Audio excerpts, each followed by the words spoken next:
I want to talk a little bit about the future and the fact that I do think in many instances the future really is now. I read this story the other day. It happened a few months ago. So this guy sits on a plane and the purser already said, you know, you have to get rid of all of your sending devices and turn your devices off or keep them in a non-sending mode.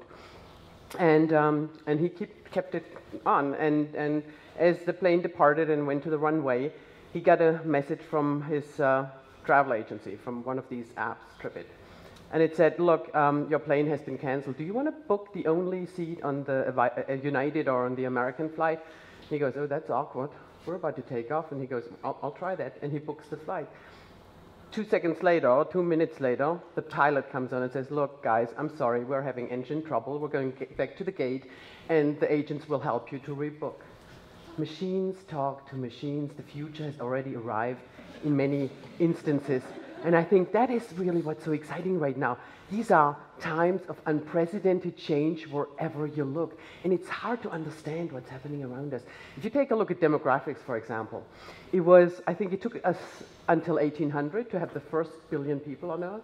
It took another 130 years for the next billion. Then it took 40, 30, whatever. We're at 7.3 now, going on 9 billion. And out of the 7.3, a third are kids. They're 15 and under.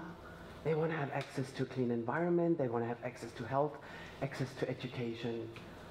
And the majority of those that are 25 and under, 85% of them live in the emerging markets. They don't live here.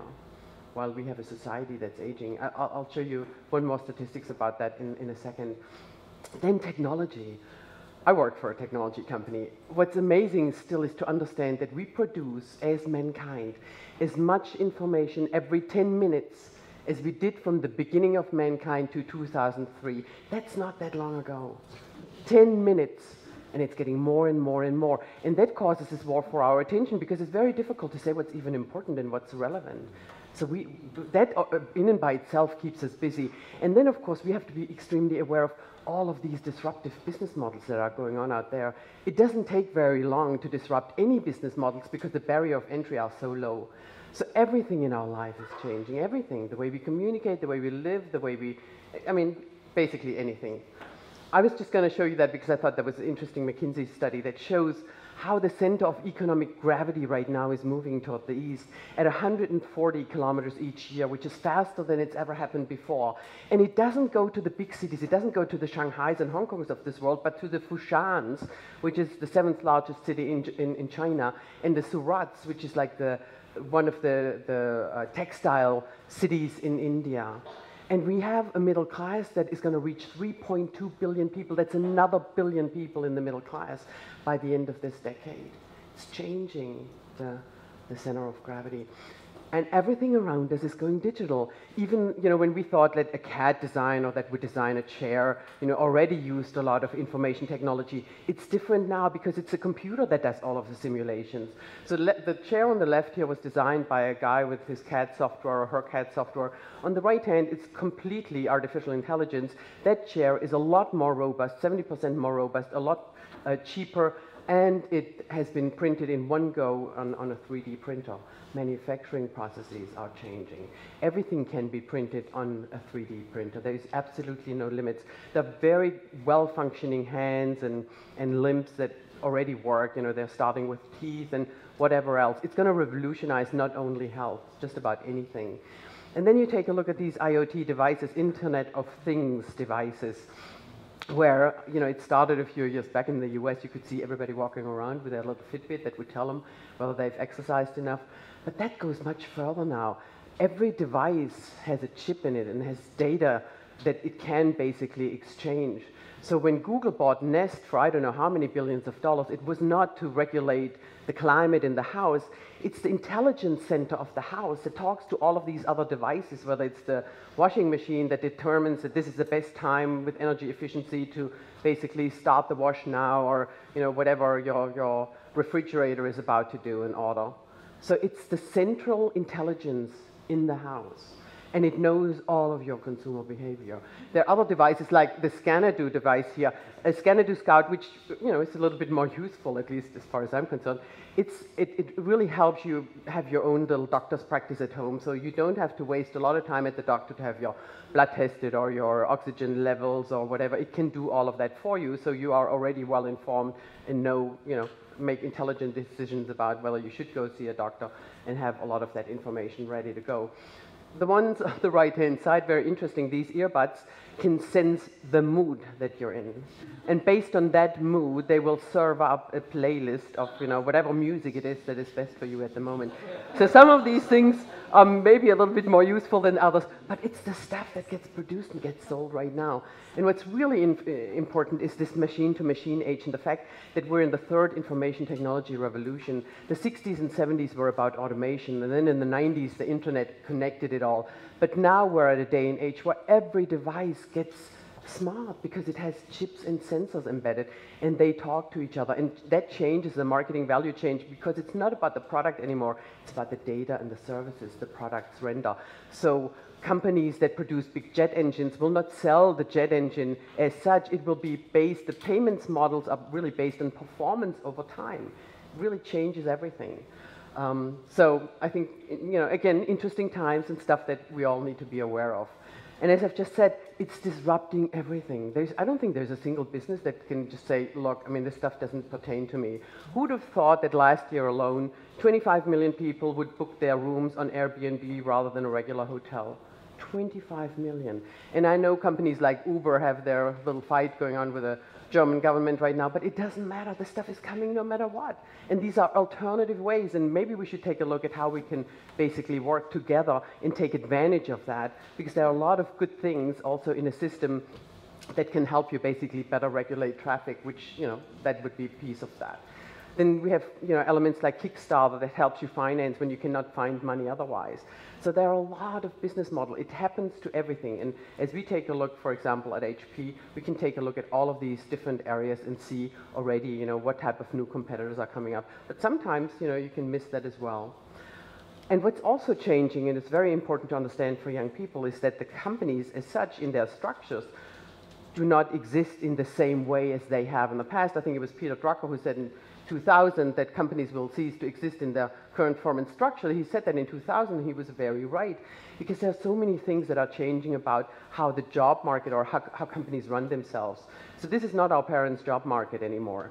Companies run a lot more project-based sort of initiatives where they go and they get the expertise that they need rather than having people that work there for 50 years.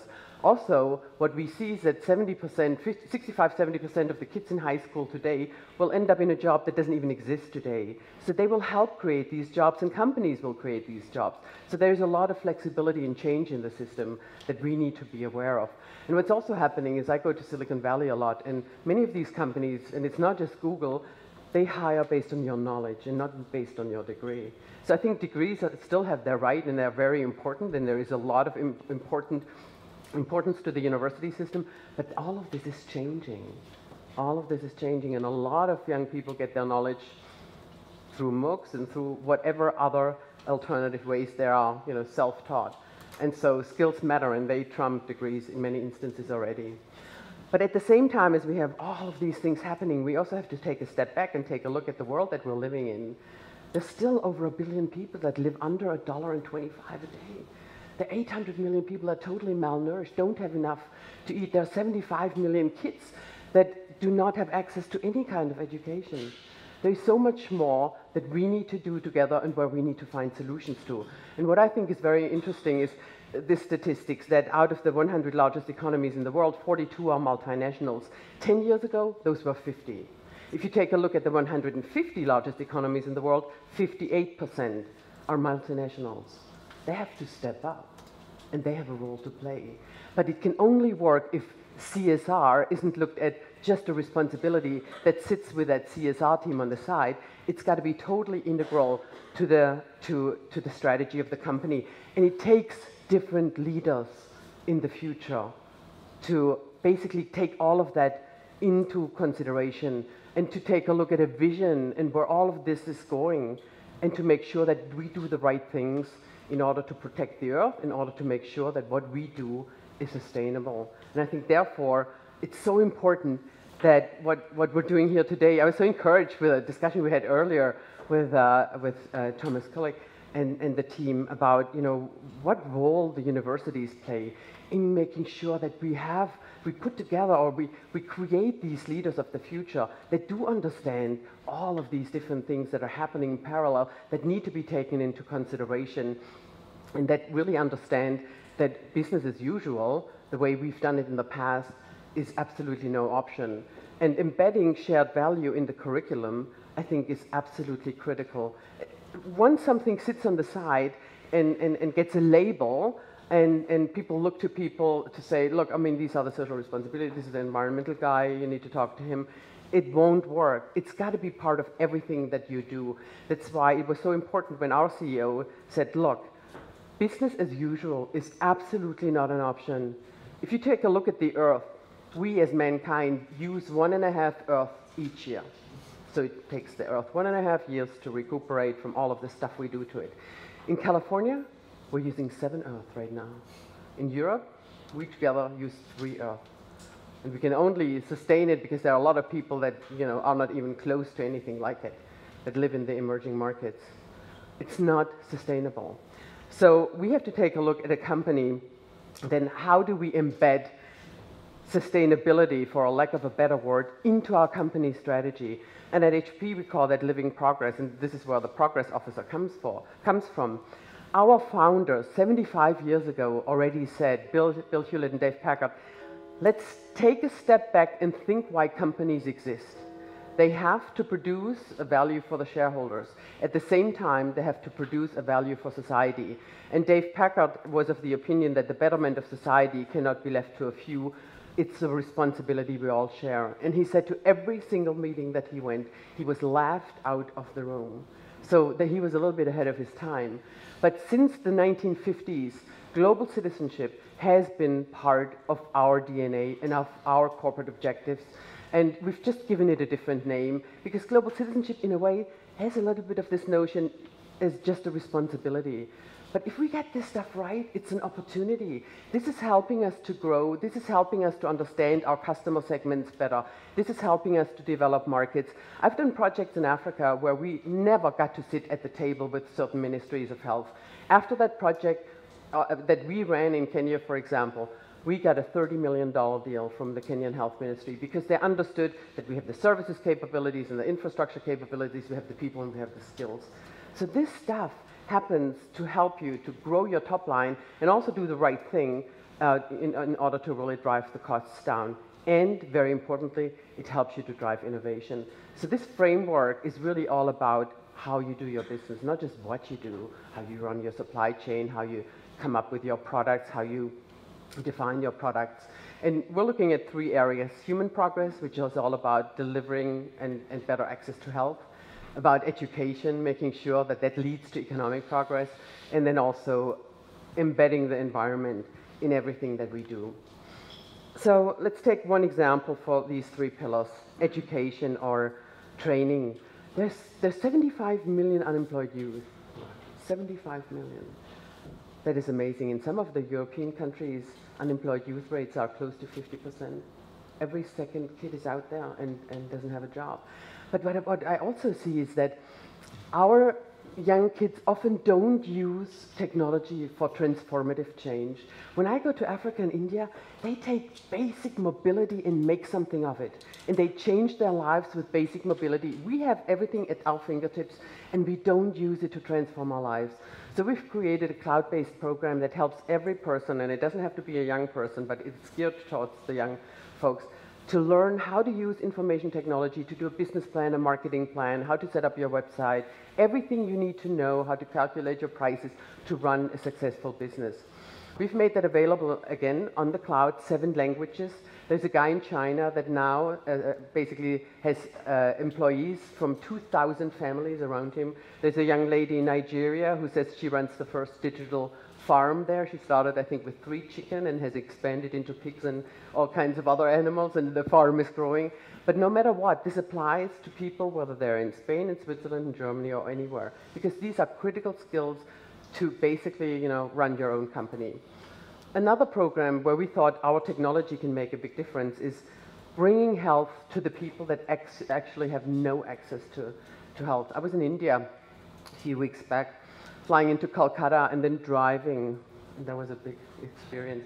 Driving for 5 hours into the countryside, and really unbelievable. And then you get to see people that have absolutely no access to health. And if there is a health clinic, it might be 10, 20 kilometers away. They might get there, but there's no electricity, there is no doctor there is no health worker, there's no medication. It's just not a complete solution. So what we've done is we've put sort of containers into these areas, but we could have taken any kind of infrastructure and really worked and put an e-health center together. So people can go there like they would go to the doctor.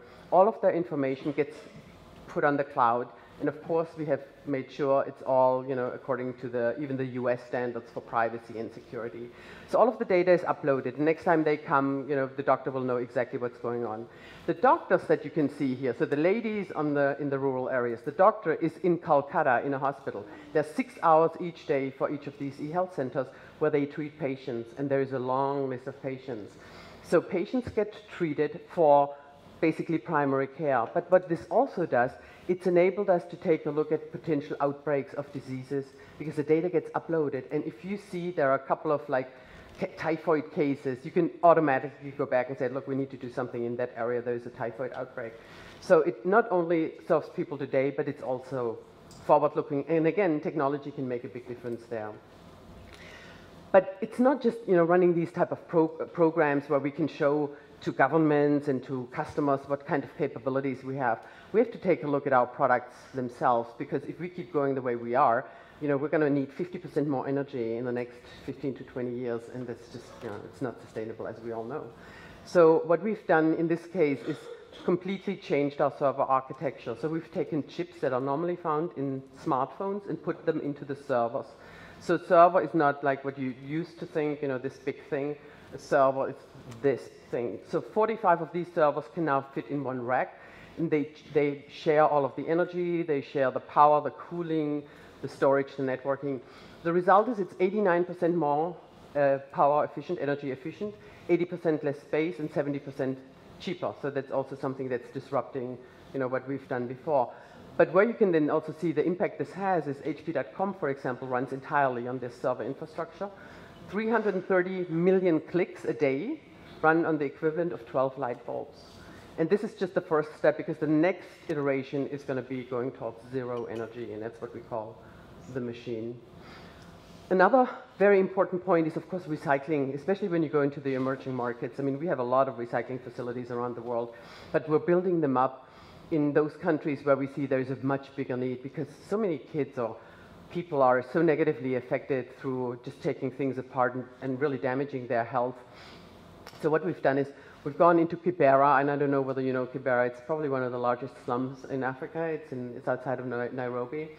And we've put the recycling facility there. And what we've done, we've created 40 centers around it in the bigger neighborhood. So again, 40 containers, each of them working with 20 people. So all of the folks first were trained on exactly what it takes in order to recycle. So we brought the recycling expertise.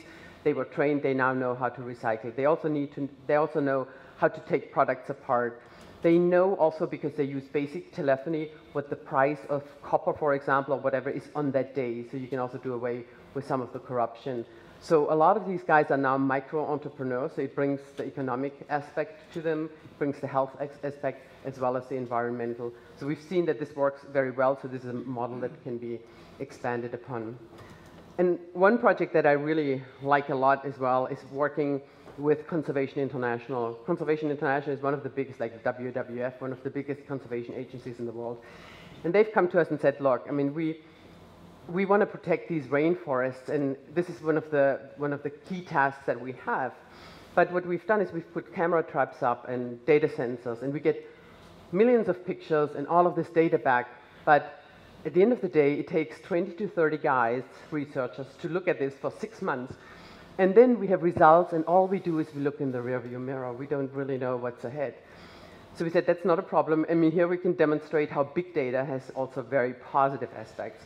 So we brought our big data platform to that issue and are able to do the same work with one person in one day as we used to do with 30 people in 6 months. One person, one day. So that, of course, changes the entire discussion again. And if you take of these little selfies here of these animals around the world, it's just so important that we protect that ecosystem. 40% of the air that we breathe here in St.Gallen or in Johannesburg or anywhere for that matter comes straight from these rainforests. Most of the medication that we take and most of the food that we eat, straight from the rainforests. And yet we destroy 18,000 hectares year after year after year after year. And there's a lot of questions and people say, oh, we don't know how to protect some of these species. With this project now, we were able to even show in neighboring countries like Indonesia and Malaysia that species in certain areas are growing and in others they are declining, and we know exactly why. So now you have facts and figures and you have data that you can share, and the way we share that is with this wildlife picture index that anybody actually can get onto. We've put that on the net and made that available because we want people to have access to this data. This is not ours and not just Conservation International's. And there you can go into any of these rainforests and see exactly what's happening, what's declining, what's raising, what some of the issues are. And actually I have a little video that I'd like to show you just see on that project.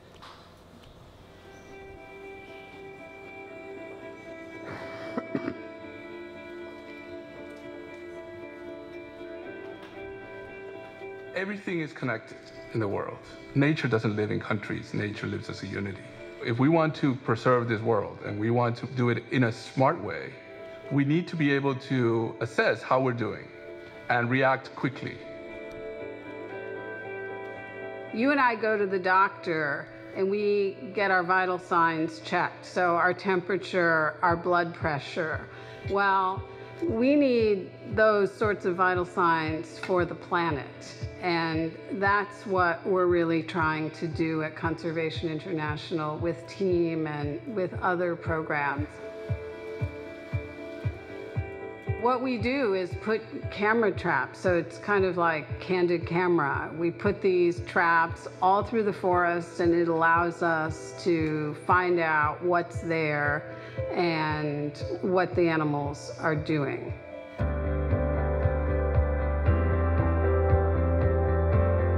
Really, in environmental sciences, we have not harnessed the power of big data. So we need a system that can seamlessly integrate this into information that is useful. That's where our partnership with HP became really important.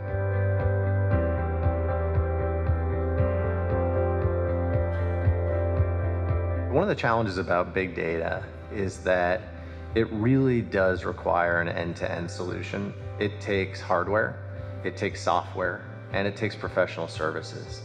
And it's our enterprise services organization that's bringing all those pieces together and offering the comprehensive solution. This is amazing. You just collected the data and you're looking at the results hundreds of miles away in a website. We're just in the early stages of a partnership, but this is something that HP cares tremendously about. This is something that really gets everybody at Hewlett Packard pumped up to be working with Conservation International. Now we're entering into an enlightened stage in environmental science. And it's time that we have the power of big data and the power of monitoring to help us actually make a better world.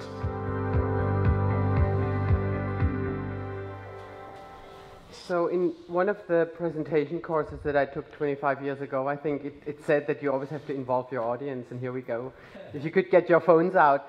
We're running this special campaign right now together with Conservation International. They got people like Kevin Spacey, Penelope Cruz, Julia Roberts, Harrison Ford to become the voice of nature. Actually, they did a phenomenal job. They speak for Mother Nature, they speak for the rainforest, they speak for water.